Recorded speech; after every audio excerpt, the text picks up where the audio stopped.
want to just share something with you guys who don't know my background. I worked at CrossFit Inc. I was the second person ever to work there in the media department. When I worked there were only 8 employees there.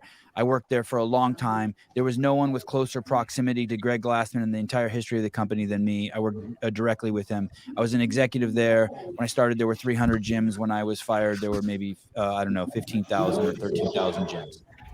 My job was to be in charge of everything that was forward facing. I hear someone's TV. I'm not sure whose that is. It's John. I was in charge of everything forward facing that the world saw. And one of the things that Greg would share with us weekly, I heard it, is there's this department. It's called the training department, and it is at CrossFit Inc. And those of us who work there affectionately refer to them as red shirts. More than affectionate, it is a huge honor to wear a red shirt. And so even when we would go to the training summits, someone like me wouldn't even be allowed to have a red shirt. So I couldn't be like, oh, I'm at the summit, could I have one? It would be like, no. They were very limited. Only certain people got them, and there were ranks to it. And it was taken very serious, as you might imagine, because Greg had put his blood, sweat, and tears into this level 1 program, and then it was being run by one of the most professional human beings you'll ever meet on planet Earth, a former SEAL Team 6 operative, Dave Castro. And the whole company was kind of imbued with high-level military guys, whether they were Rangers, Delta Force, SEALs. It was pretty wild place to work. SWAT team, LA SWAT team, Chicago SWAT team, all those guys, right? A lot of ex-professional athletes, people who were dedicated to movement, fitness, health, and their existence.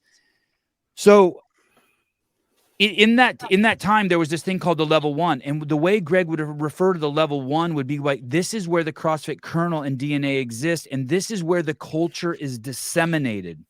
This is where the culture is disseminated. And those of us who have been doing CrossFit for a long time take the culture for granted. Don't forget, I love a Globo gym, but the culture is completely different. When you walk into a CrossFit gym, the trainers there have gotten the culture disseminated to them from the level 1 team. What is that culture? That culture is just complete and utter support. Support with how you eat, how you move, finishing the workouts, scaling the workouts, helping you move after, going to your wedding, watching your kids, helping you load your dog into your car. It is, and that's why they refer to us as a cult, because we're just fucking civilized people. But this culture is disseminated in the level 1. And those 200 trainers or 170 trainers around the world that Nicole and Dave, they say Nicole's in charge of brand now. I don't fucking believe that. These 170 trainers that are ruled by Dave and Nicole understand that culture. If you don't understand the culture, you do not understand CrossFit. How many level 1s have I been to? 100.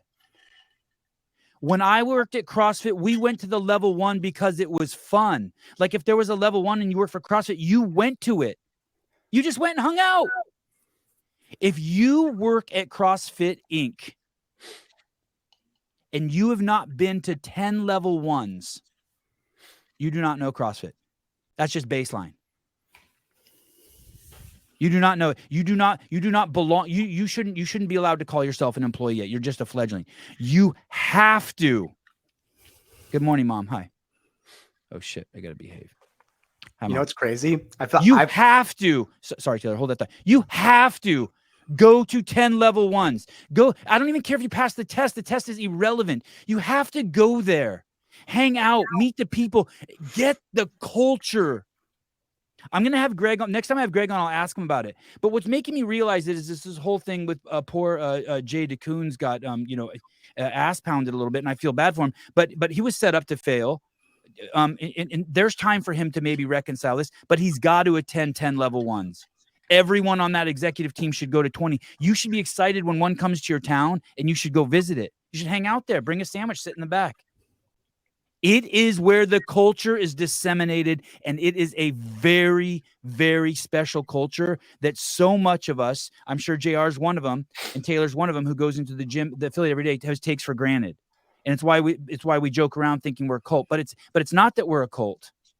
It's that we're taught to be civilized human beings to support the guy working out to you, the right or left. To your left of me is John Young, John Young Barbell, JY Barbell. If you want to get strong, look John up. He is a great resource, a gentleman and a man of high values. Taylor Self, committed to the Self-Made Training Program to provide workouts for anyone who wants to just get better. And one of the best programmers in the business. Below me and then off, who won't smile much, is wearing the Be Friendly shirt, is J.R. Howell, owner of CrossFit Crash, arguably the best gym on the East Coast of the United States of America in terms of the coaching. But not only that, a beautiful facility and a great place and home of the great Jason Hopper. And then Chase Ingram, who has been around, God, maybe as long as me. He has held every position at CrossFit and has worked his way into being a commentator and on the affiliate team and a great ambassador to all things CrossFit. Taylor, hi. Welcome to the show. What's up? Are you going to say something? Well, you said we take it for granted. I don't take it for granted. Okay, good. We like every day we I work. Like it's a huge rule at our gym. If when you finish the workout, if everybody's not done, like you stay, you hang around and you cheer until everybody's done. Then you clean up. And that happened today. This guy, we had this workout. It was 5 rounds of 21 sumo deadlift high pull, 9 burpee box jumps, 75 for guys, 55 for ladies. And this one guy, he looks so fit, dude. He's mid-40s, like middle age, probably Chase's age. He looks like yoked. me. But he always just takes forever. Like he's always last. So Todd's like 5 minutes after everybody else is done. And 5 minutes later, Todd's still going. We're all in a circle, just like, let's fucking go. That's the culture. And I don't think Jay DeCoons will get it no matter how many level 1s he goes to. I do. I think he's 10 away. I think he's 10 away. I think he can get it. But you got it before you went and then took to your 10 level 1s. You did CrossFit. You took a class. You did. But I didn't get the culture. Yeah, but I didn't get like culture. But what do you mean? That experience of your first class and you drinking the Kool-Aid, that's the culture. I just did it off the website for free for over, like, that's what I did. I used to just go to the website and do it for free. And then I went to my first level 1s and I had my head blown. And I was scared shitless when I went to my first level 1s, scared to death. But then I started going to them and just hanging out at them and filming them and talking to people. And I would just go and hang out. And boy, did I learn so much from the L1 trainers. Listen, also, if you work there and you see a red shirt, you should say hi to them the same way you should say hi to a cop. You should always interact with every trainer. They are the engine of your company. It's been a while since I've gone off on one of these, but it's so important. It's so important. This isn't this is a very special thing we have on planet Earth, this CrossFit thing. I just don't think you can tie Jay DeCoon's arm off, put some Kool-Aid in that fucking syringe and inject it into his arm. I think you have to drink it and decide that you like it. Well, right. Well, he could go to 10 L1s and fucking hate it. But dude, dangerous. Have you ever, the only people I've ever met who don't like L1 is they're just like, yeah, I know you're an asshole in real life. Like you don't like chocolate cake, you don't like puppy dogs, like, and you don't like kids. You have blue hair and a fucking nose piercing. You sit down at a trendy brewery and talk about how you hate kids. He was this okay. I don't want to dig myself into a hole, but okay. Where's he coming from? Doing a good job to start. I'll tell you that. Hey, I'm okay with the pushback. It's what makes it doing a good job. Yeah. Just give him a fucking chance. We will. But he's got to do the 10. But he's got to do the, as the CEO, I'm telling him he has to go to 10 level 1. I'm not disagreeing with that. And he better go do them soon. I'll say this. No. Stop talking for 5 seconds. Yeah. Don't say he'll never get it. I'm not saying he will get it 100% like Savant's saying, but nobody will because nobody was there from the beginning, including 3 people on this, including myself. But give him a chance. That's all I'm saying. I was gonna say that. Oh, you touched his heart. I saw his eyes water up. So no, just don't say he'll never get it. That's not what I'm saying. I said you did say that. When? The first thing you responded with. Did I? Yes. I changed my mind. Okay. Just like I don't want to hear like that's fine. But like you can have opinions, but like don't say like statements matter of fact and like this is how it's gonna be. Because we don't know. I don't know either. I'm gonna give Jay a chance. I've got to meet him. Right? Like he doesn't know what he's walking into. He just knows he wants to be here to do some great things. And yeah, he needs to go to a level 1 and he needs to go to 10, 50, every opportunity he get. He's been to summits already. He's coming to mine. Just give him a chance. That's all I'm saying.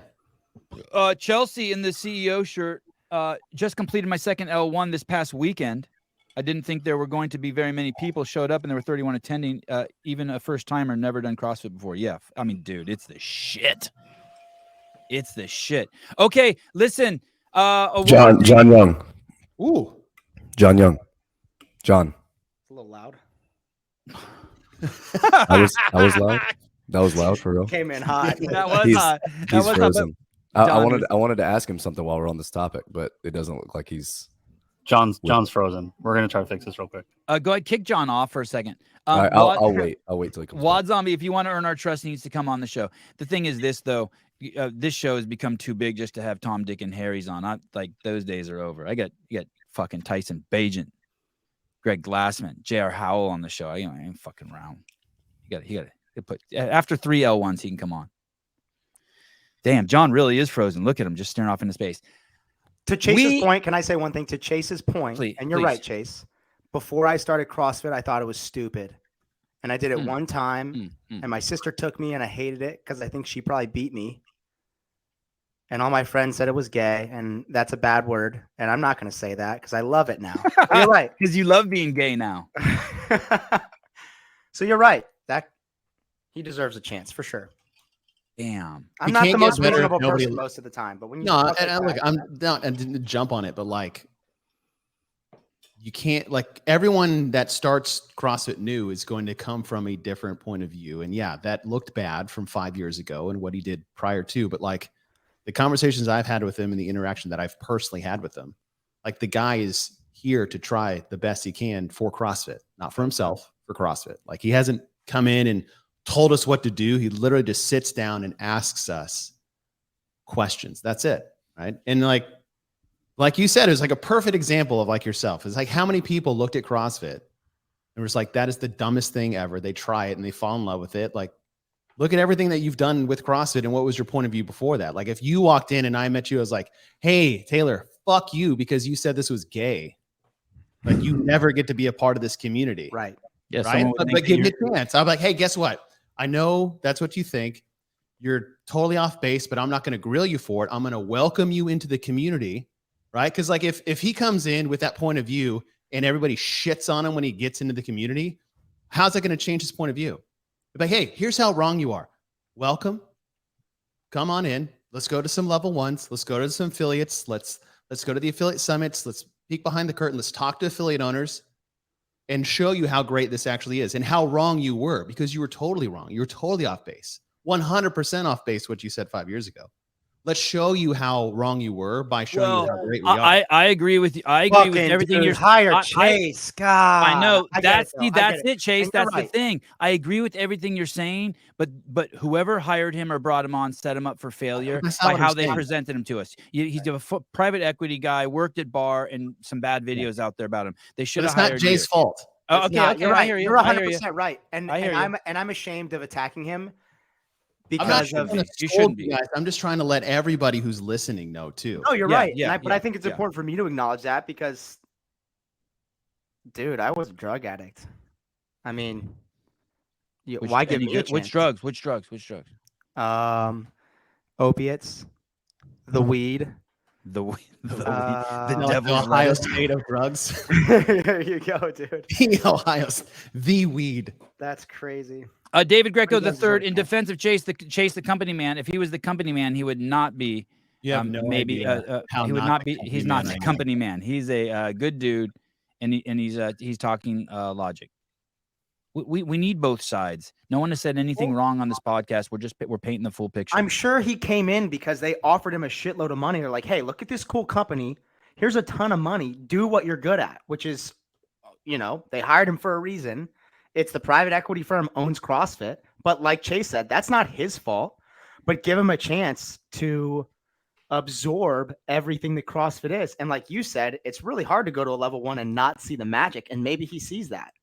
Maybe he experiences it. He's going to need a lot. He's going to need a lot of level 1s. No, he's going to need a lot. Maybe not. Great. No, he is. Everyone there is. I realized it this morning. Don't undermine me. I'm a CEO. People on the dude. I used undermine to Chase. Not never me. mind. I'm not going to talk about the drugs I did and how I did them. But well, let's do a show on that. Part 2 like your own on podcast. boofing.